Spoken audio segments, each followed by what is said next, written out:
जय सिया राम। तो आज की वीडियो में हम जो है सेट 5 करेंगे केमिस्ट्री का। फर्स्ट क्वेश्चन, उसका फर्स्ट पार्ट तो है ही नहीं सिलेबस में। 6 क्वेश्चन है कि 180 ग्राम जल में कितने मोल जल होते हैं। ठीक है, पिछले सेट में भी क्वेश्चन था तो 180 ग्राम है, जल का अणुभार होता है 18। 18 से 180 को डिवाइड करेंगे तो आंसर आ जाएगा 10 मोल। अगला है कि अभिक्रिया A+2B से उत्पाद, इसके लिए वेग स्थिरांक समीकरण ये दिया है और अभिक्रिया की आणविकता पूछी है। तो अभिक्रिया की आणविकता होती है कि जो अभिक्रिया की संतुलित समीकरण है उसमें कितने अणु अभिकारकों के भाग ले रहे हैं। इसमें A का 1 अणु है और B के 2 अणु है। ठीक है, तो अभिक्रिया की आणविकता कितनी होगी? 3 होगी। अगर हमसे अभिक्रिया की कोटि पूछता तो अभिक्रिया की कोटि के लिए हम जो वेग की जो समीकरण है उसमें अभिकारकों की घातों का जोड़ करते हैं। यहाँ भी एक्चुअली इसकी कोटि भी 3 ही आ रही है। ठीक है, इसकी घात 1 इसकी घात 2। ठीक है, बट इन दोनों में डिफरेंस है। कैनिजारो अभिक्रिया द्वारा फॉर्मेल्डिहाइड बनाता है। कैनिजारो अभिक्रिया द्वारा फॉर्मेल्डिहाइड जो है मेथिल अल्कोहल बनाता है और सोडियम फॉर्मेट बनाता है। ठीक है, यानी मेथनोइक अम्ल का सोडियम सॉल्ट। तो इसका आंसर क्या हो जाएगा? Methyl alcohol. अगली अभिक्रिया दे रहा है कि प्राथमिक एमीन RnH2 इसके अभिक्रिया क्लोरोफॉर्म KOH के साथ और आइसोसाइनाइड बन रहा है। ठीक है, तो ये कौन सी रिएक्शन है? तो आपको पता होना चाहिए ये अभिक्रिया कौन सी है। कार्बिल एमीन अभिक्रिया है। ठीक है, ओके। कह रहा है ग्लूकोज के कितने प्राथमिक एल्कोहलिक समूह होते हैं। तो पहले भी हम ये क्वेश्चन कर चुका है। प्राथमिक एल्कोहलिक समूह CH2OH वाला जो होता है OH वही प्राथमिक होता है, तो एक होते हैं प्राथमिक एल्कोहलिक समूह। ओके, अब अगला क्वेश्चन क्या है कि दो द्रव है A और B, उनके वाष्प दाब जो है वो है 80 mm और 60 mm। ठीक है, A के 3 मोल तथा B के 2 मोल मिलाने पर विलयन का कुल वाष्प दाब क्या होगा? देखिए, विलयन का जो वाष्प दाब होगा, कुल वाष्प दाब, वो होगा A के मोल और जो है A का वाष्प दाब प्लस B के मोल इंटू B का वाष्प दाब। ठीक है, क्या ये राउल्ट का नियम है? ओके, तो यहां से निकालेंगे। अब जो है A के मोल कितने दिए? A के मोल है 3 और B के मोल कितने हैं? B के मोल है 2। तो A का जो मोलंश होगा वो होगा A के मोल और बटे में कुल मोल, यानी A के B मोल प्लस B के मोल, यानी 3/3 और 2 कितना हो जाएगा? 5 हो जाएगा। ऐसे ही जो B का मोल अंश हो जाएगा वो हो जाएगा B के मोल बटे कुल मोल। ठीक है, अब ये वैल्यूज जो है हम रख देंगे। P बराबर A का मोल अंश है 3/5 और जो A का वाष्प दाब था वो था 80 mm प्लस B का जो मोल अंश है 2/5 और इसका वाष्प दाब था 60 mm। तो यहाँ पे वैल्यूज कितने आ जाएगी? 16 × 48 प्लस 12 दूनी 24 mm, यानी कि 24 दूनी 48, 24 × 72 mm। ये जो होगा कुल वाष्प दाब या कुल वाष्प दाब यही होगा। ठीक है, तो ये फॉर्मूला हमें याद रखना है राउल्ट के नियम से। और तो ये हमारा आंसर हो जाएगा। अगला क्वेश्चन है कि सिल्वर नाइट्रेट के घोल में कॉपर की छड़ डुबोने पर घोल का रंग नीला क्यों हो जाता है? व्याख्या कीजिए। तो सिल्वर नाइट्रेट में देखो, अगर आप विद्युत रासायनिक श्रेणी देखोगे तो उसमें कॉपर जो है सिल्वर से ऊपर आता है। ठीक है, यानी कॉपर जो है सिल्वर से ज्यादा क्रियाशील है। तो जब कॉपर मिलाएंगे तो वो सिल्वर को विस्थापित करके कॉपर नाइट्रेट बना लेगा और जिसका रंग क्या होता है? नीला होता है। ठीक है, तो इसलिए जो घोल होगा उसका रंग नीला हो जाएगा। और इसका समीकरण जो है कुछ ऐसे है। सिल्वर नाइट्रेट AgNO3, इसमें हम डाल लेंगे कॉपर, ये लेंगे ट्वाइस क्योंकि Cu2 पॉजिटिव बनेगा, ये Ag तो 1 पॉजिटिव होता है, CuNO3 का ट्वाइस और प्लस 2 Ag। ठीक है, असल में ये अभिक्रिया जो है इसके साथ मेरी एक याद जुड़ी है कि जब मैं 7th क्लास में था, ठीक है, तो तब मैंने पहली बार ये समीकरण, ऐसे रासायनिक समीकरण देखी। तो जो मैंने जीवन में शायद पहली रासायनिक समीकरण देखी होगी कुछ, उनमें से ये एक समीकरण थी। ठीक है, वो भी यही था कि जो है कॉपर मिलाते तो उसका रंग नीला हो जाता है, कुछ ऐसे ही समीकरण थी। सिल्वर नाइट्रेट के सॉल्यूशन में कॉपर डिप करते हैं ठीक है, तो मतलब बहुत ही छोटी क्लास का एक्चुअली क्वेश्चन है। तो कॉपर जो है ज्यादा क्रियाशील है इससे, ठीक है, इसलिए जो है कॉपर जो है ऑक्सीकृत होकर ये बना लेगा, और जो सिल्वर का अपचयन हो जाएगा, सिल्वर अपना अलग बैठ जाएगा, ठीक है। और जो इसका जो रंग है होता है, ठीक है, नीली पेन से हम लिख रहे हैं, इसका रंग होता है नीला। ओके, तो इसलिए इसका आंसर ये कि इसलिए रंग नीला हो जाता है। तो जो है आगे देखो, ये क्वेश्चन कटा है, ये क्वेश्चन कटा हुआ है, ये क्वेश्चन कटा है।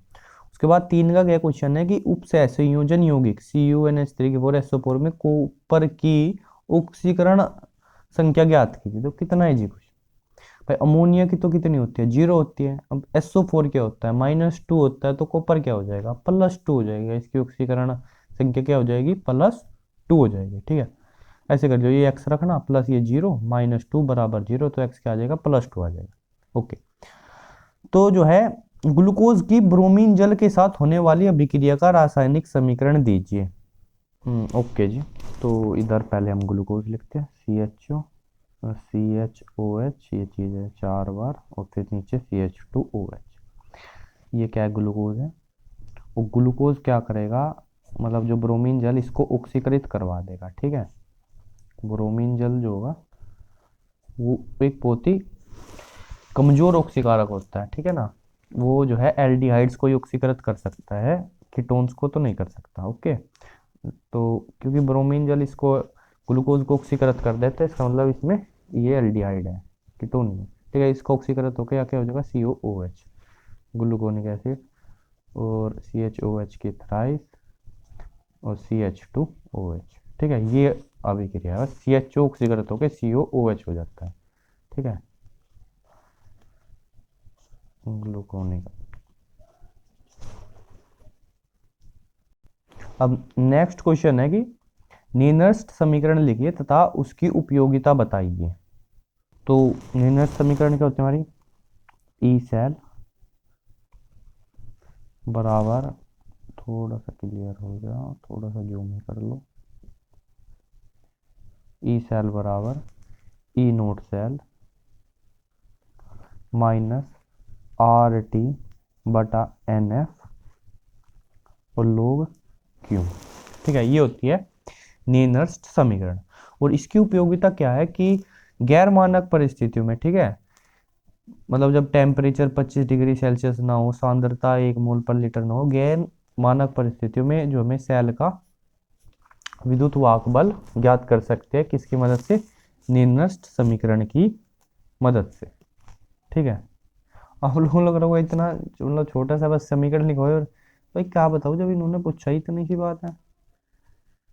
Don't worry about it, chemistry का जो पेपर होता है वो बहुत ज़्यादा लेंदी नहीं होता है। इसमें समीकरण लिखो नंबर पाओ, समीकरण लिखो नंबर पाओ, ठीक है। तो रासायनिक समीकरण से कर लो ये सब कुछ जो जो भी है, नंबर बहुत ज़्यादा केमिस्ट्री में, ठीक है जी। अब अगर जो है आर की वैल्यू हम रखें इसमें, और टी जो है ले ले हम 298 केल्विन, एफ जो है वो है एक फेराडे होता है 96,500 गुलाम के लगभग, वो सब वैल्यू रखे, तो ये ही नए नए समीकरण ये बन जाती है।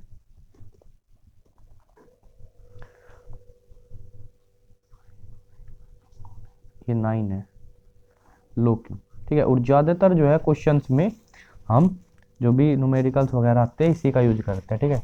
एन की वैल्यू भी ज़्यादातर में तो 2 होती है, डिनियल सेल के क्वेश्चन देते हैं, और ठीक है, क्यों की लोग क्यों की रख के वैल्यू, और बस सिस्टम है, ठीक है।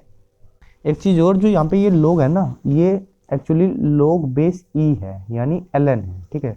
और यहाँ पे जो वैल्यू ये आई है, ये है लोग बेस 10, ठीक है। यहाँ पे अगर हम ln क्यों लिखे, नेचुरल लोग, ठीक है, यानी लोग बेस ई, तो वो ज़्यादा बेटर रहेगा। ओके ओके, अब जो यह क्वेश्चन है कि एसिटिलीकरण पर संक्षिप्त टिप्पणी लिखिए। तो एसिटिलीकरण क्या होता है, एसिटिलीकरण जो है एक फ्रीडल क्राफ्ट अभिक्रिया, जिसमें जो है हम बेंजीन रिंग में एसिटिल ग्रुप जो है इंट्रोड्यूस करवाती है ये रिएक्शन, ठीक है। जैसे मैं ले लूँ क्लोरोबेंजीन ले लिया हमने, ठीक है, फॉर एग्जांपल। अगर सिंपल बेंजीन ले, इसकी रिएक्शन हम करवाए CH3COCl से। Okay, in presence of AlCl3 तो क्या बनेगा, एक H जो है हटेगा, उसको रिप्लेस करेगा, HCl निकलेगा, और जो है बेंजीन रिंग पे ये COCH3 इंट्रोड्यूस हो गया, COCH3। ठीक है, क्या बनेगा, एसीटोफिनोन। तो ये जो है एसिटिलीकरण है, एसिटिलीकरण। अच्छा, हम फिनोल ले लेते हैं। ठीक है, तो फिनोल में क्या होता है, CH3COCl, ऑर्थो पैरा भी उत्पन्न बनेंगे, है जी। तो फिनोल में ऑर्थो पे या पैरा पे,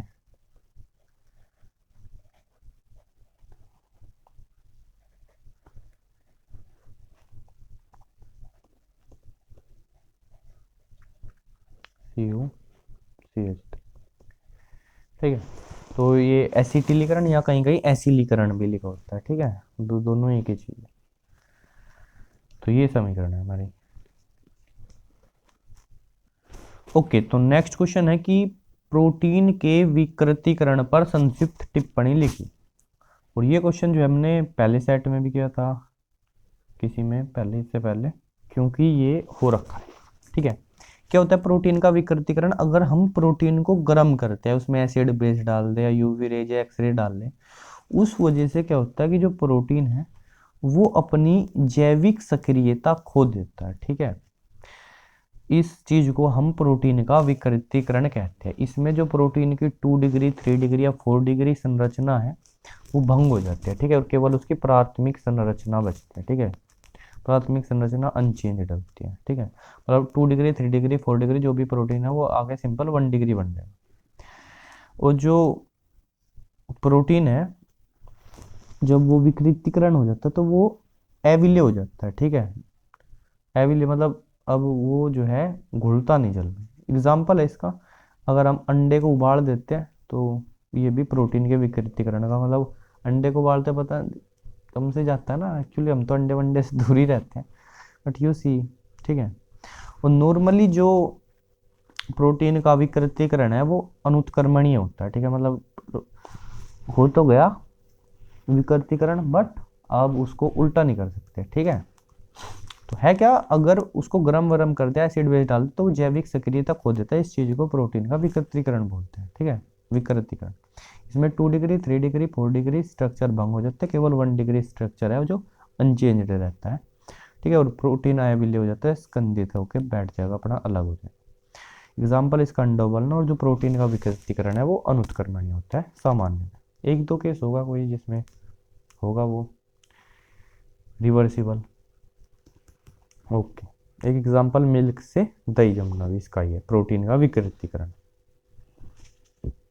ओके, अब नेक्स्ट क्वेश्चन है कि 27 डिग्री सेल्सियस पर m/10, इसका मतलब है मोलरता 1/10। ठीक है, यानी मोलरता 0.1 है। विलियन का प्रासरण दाब ज्ञात कीजिए। आर की वैल्यू दे दी 0.0821 लीटर वायुमंडल पर केल्विन मोल। ओके, हम अभी करते हैं क्वेश्चन। जैसे कि हम जानते हैं कि प्रासरण दाब पाई बराबर होता है ICRT। ठीक है, और यूरिया जो है वो विद्युत अपघट्य है नहीं, इसके लिए आई का मान क्या हो जाएगा, 1 हो जाएगा यूरिया के लिए। वन टाप गुणांक, मतलब ये आयनों में विघटित नहीं होगा। ठीक है, यूरिया। अब सी सांद्रता कितनी दिया है इसने, m/10 विलियन दिया है नहीं, m/10 विलियन। ठीक है, तो इसकी वैल्यू कितनी होगी, 1/10 यानी कि 0.1 मोल पर लीटर। ओके जी। तापमान दिया है 27 डिग्री सेल्सियस जो कि होता है 300 केल्विन। अब ये वैल्यूज हम इस फॉर्मूले में रख देंगे। तो पाई बराबर सी की वैल्यू 0.1 इंटू आर की वैल्यू 0.0821 इंटू टेम्परेचर 300 केल्विन। गुणा करते हैं इनकी, इसको तो एक जीरो यहाँ से हटा के इसको 1 लिख लेंगे, और एक जीरो से इसको 0.8 हो जाएगा, ये 821 इंटू क्या बच जाएगा, 3 बच जाएगा। इसकी इसमें मल्टीप्लाई कर दो, 3 एकम 3, 3 दूनी 6, 8 3 24, 2.463 ATM वायुमंडल दाब। ये आ गया हमारा आंसर। ओके, ठीक है जी। अब जो है नेक्स्ट क्वेश्चन देखते हैं हम अपना। नेक्स्ट क्वेश्चन है, ये भी कुछ ऐसा ही हो। प्रथम कोटि की अभिक्रिया है N25 से 2NO प्लस 1/2O2। ठीक है, यानी N25 गैस ऑक्सीजन में, और ये नाइट्रोजन का नाइट्रोजन डाइऑक्साइड है शायद इसका नाम, इसमें टूट रही है। तो N2 की प्रारंभिक सांद्रता इतनी है, जो कि 60 मिनट के बाद जो है ये बच जाती है 0.20 इंटू 10⁻⁻² मोल पर लीटर रह गई। ठीक है, तो 300 डिग्री सेल्सियस पर अभिक्रिया के वेग स्थिरांक की गणना कीजिए। ओके, तो इसको ये क्वेश्चन जो है पहले सेट में भी आया हुआ है, और यहाँ से हमें बस और कुछ नहीं, बस ये log 6.2 की वैल्यू की जरूरत पड़ेगी, जो उसने वहाँ क्वेश्चन में दी नहीं है। ठीक है, देनी चाहिए थी इसको। log 6.2 की वैल्यू है लगभग 0.7924, तो 0.8 ले लेंगे हम, तो कह देंगे तुमने ढंग से दी ना थी, है नहीं, तो इतना तो गुणा में चलता ही है। ओके जी, तो जो है प्रथम कोटि की अभिक्रिया के लिए वेग स्थिरांक का जो एक्सप्रेशन है वो ध्यान रखेंगे, के बराबर 2.303 बटा टी लोग प्रारंभिक सांद्रता ए नोट बटा अंतिम सांद्रता ए। ठीक है जी, लोग बेस 10। ओके, ये जो है प्रथम कोटि के लिए वेग स्थिरांक में और जो गैस जितने भी समय में अभिक्रिया उनके बीच में रिलेशन है। तो इस अभिक्रिया के लिए इन्होंने हमें जो है समय दिया है 60 सेकंड, तो हम 60 मिनट सॉरी, तो यानी उत्तर जो होगा मेरा उसकी यूनिट होगी मिनट इनवर्स बटे 60 लिखेंगे। लोग बेस 10, यहाँ पे ऊपर है सांद्रता 1.24 गुणा 10⁻⁻2 और नीचे है 0.2 गुणा 10⁻⁻2, तो इससे कैंसिल होके, ठीक है जी, 2.303 बटे 60 गुणा यहाँ पे लोग बेस 10 आ जाएगा 6.2, और जिसका जो मान है हमने बताया था अभी आपको, हम लेंगे कितना लेंगे, हम लेंगे 0.8। ठीक है, अब जो है गुणा कर देंगे हम, देखो इसको 4 से काटेंगे, यहाँ 2 बचेगा, 0.2 बचेगा, और 4 से इसको काटेंगे तो 15 बचेगा।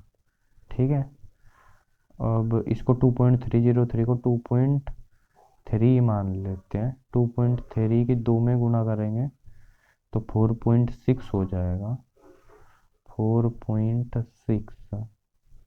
ठीक है, अब ये जो है 0.2 था यहाँ, तो 2 तो था नहीं, तो 10⁻⁻1 बच जाएगा।